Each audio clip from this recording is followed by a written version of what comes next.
The trap that we wind up in, though, is we get caught up in our heads and we start thinking of what the other person did and what they didn't do.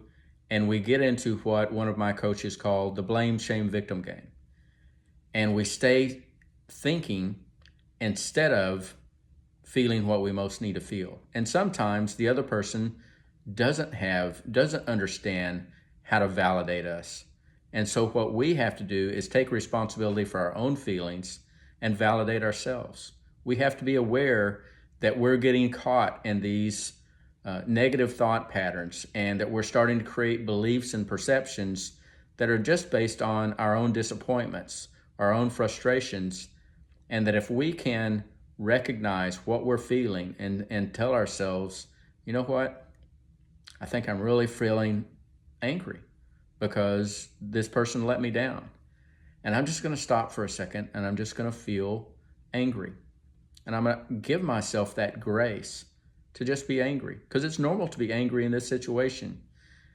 And if I will take those few moments and allow myself to feel angry, it's not very long before I'm not angry anymore. And then I'm able to think about the situation differently, to think about what my goal is, and then to start taking the actions to pursue that.